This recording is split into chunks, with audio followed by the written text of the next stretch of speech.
سلامة عني هبليز خبركم من فتوات تخطاتلت مدب سابوين تايمس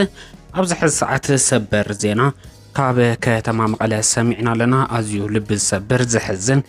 كان سلك سرعات بلصقنا بقلص زتن صبار قلم كندينا قفعنا سرعات مخوانو بقلصي بچبوط زترأيلم حادقنا متقعتي أب وشت كتمام على تفصيم له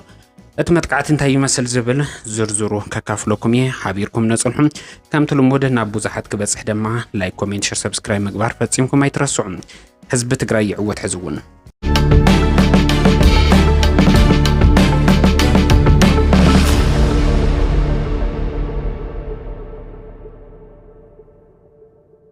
جونوسايدر كان سرعة بلصقنا لما أنتي أبي كتما مقالة أزيوزس كحمد قاعد تدرون مفتصامو تسمع لهم زي كان والكملاخي جونوسايدر سرعة بلصقنا لما أنتي 14 حسا كل تشحن 18 عام تمرت بها قصاص راجز أبي وانا كتما كل التجراي زقلت كتما متقلم متقعت نفرتي أكايد لهم اتمتقعتي بدرون يخون بنفرت خوينات زتفصم مخانو اسكا حزي كرغاغص اي خالكون حزي زلا خلي حبريتا خمزه ملخته ግን اتزسكف ጭካን استملو متقعت سرعت بلصقنا ግን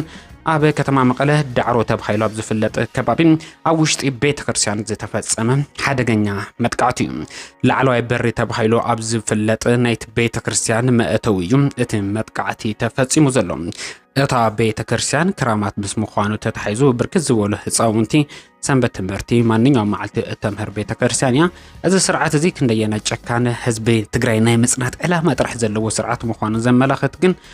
ኣብ ልዕሊ ግንባራት ኣብ ልዕሊ ሰራዊት ኣብ ልዕሊ ወተሃደራዊ ቦታታት መጥቃዕቲ ክፍጽም ዘይረም ብግልጽ ኣብ ቀጽሪ ቤተ ክርስቲያን መጥቃዕቲ ብምፍጻም ብዙሓት ሰውኣውን ንዋታውን ኪሳራ ገጥሞ ምኽንያት ኮይኑሎ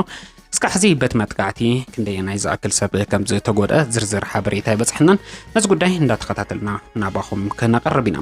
እዚ ውልቀ መላኺ ስርዓት ህዝቢ ትግራይ ካብ ምጽናት ወጻኢ ካልእ ዕላማ ከም ዘይብሉ ንጹርን ጭቡጥን መረዳእታ ዝኾነሉ እዚ መጥቃዕቲ እዚ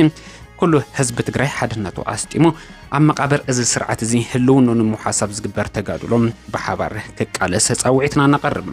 ኣጎን ስርዓት ብልጽግና ተሰሊፍኩም ህዝብኩም ብድሮን ብነፈርቲ ኮይናት እንተሃለቀ ልባው ተሓጓስ ስምዓኩም ዘሎ ተጋሩም ሕዝውን ዕረፉም ግዜ ይረፈደን ናብ ልብኩም ተመለሱ እዛ ግዜ እዚኣ ክትሓልፍ እያ እዚ ጨካን ስርዓት ድማ በዚ መልክዕ ህዝብ እንዳድመየ ንዘለዓለም ኣይቀጽልን ክድምሰስ እዩ ክጠፍ እዩ ህዝቢ ኢትዮጵያ ኾነ መላእ አንጻር እዚ ስርዓት ዝንቀሳቀሱ ሓይልታት ተወዲቦም ቃልሲ ጀሚሮም ኣለዎም ንስኹም እውን ግዜኹም ኣይረፈደን ናብ ልብኩም ተመለሱ አንጻር እዚ ስርዓት ክትቃለሱ ይግባእ እምበር